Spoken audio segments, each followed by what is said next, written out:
When you think Roblox Dragon Ball game, you might think Dragon Ball Online Generations, maybe even Dragon Blocks. But when it comes to the undisputed king of Roblox Dragon Ball games, and arguably Dragon Ball games in general, only one name comes to mind for me. Dragon Ball Z Final Stand.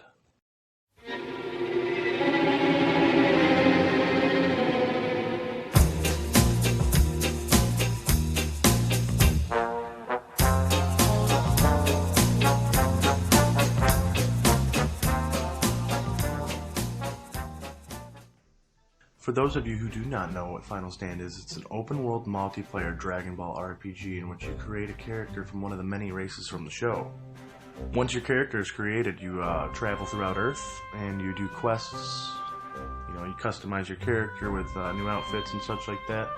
And once you reach a certain level, you can move on to the next area being Namek, and so on. Pretty basic RPG, questing stuff if you ask me, but that's not where the charm of Final Stand comes into play. The real charm of Final Stand comes from the clans.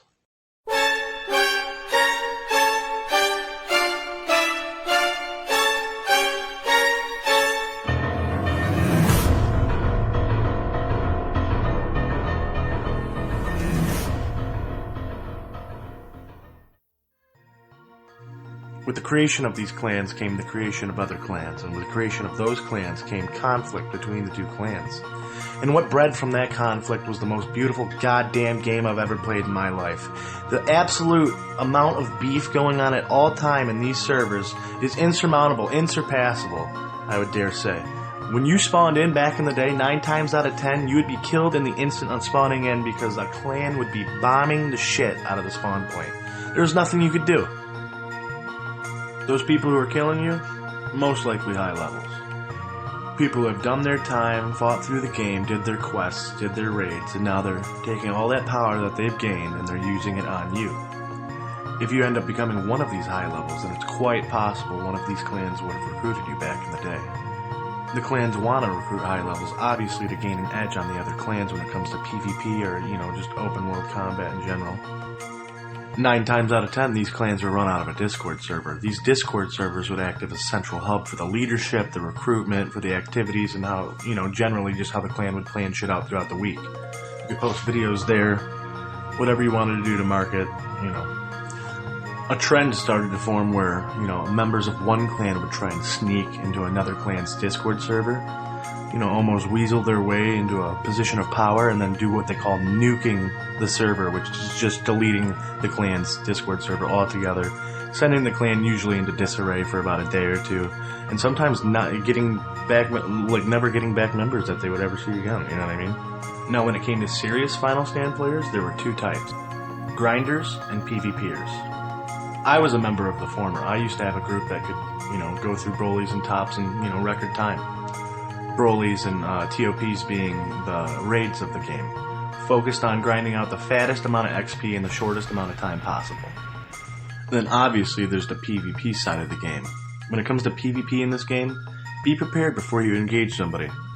You never know who's about to loop you for 45 seconds to a minute, or until you're dead. There's been a lot of great PvPers in this game, and I ran with a couple of them in my time.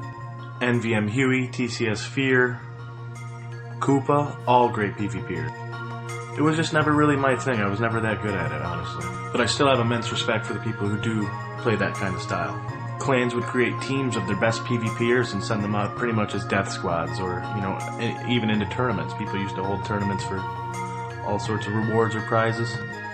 Having started 2 clans on this game and holding leadership positions in probably 6 of the 10 I labeled earlier, I can obviously only tell you from my perspective what I saw. But by God, what I saw was beautiful, and we'll never get it back. With Snake World stopping updates on the game and him putting the ABA team on it later this year, who knows, it could be brought back. But something tells me the damage has already been done. The clans have moved on, people have moved on. Some of the people who joined this game when they were 16, 17 are adults now. They have their own lives, and they might not be able to come back and experience a piece of this. Personally, what I'm looking forward to is a game called Dragon Ball Final Desire. It's pretty much a sequel to Final Stand using a lot of the same assets, made by a team of developers who played the original Final Stand and, you know, probably have an idea of what's best for it. Now that Snake World doesn't want to put its hands on it. And I've been in touch with the studio, and I gotta say, guys, it looks impressive. It looks impressive. It looks really good. They're putting new races, new events, new all sorts of stuff, including quality of life updates that the original Final Stand should have had a long, long time ago. If you guys are interested in this project, I'll leave a link in the description to their Discord and their YouTube channel. Pretty much this game, bro, was just me expressing my love for Final Stand as a game, you know, and the wonderful people I've met on the game, the clans. The whole experience was just wonderful. I would give anything to experience the feeling of walking through West City for the first time as a low level and seeing two Super Saiyan Blues smashing each other through buildings and just blowing up the city. It was, you know, that's just an experience you can't replicate.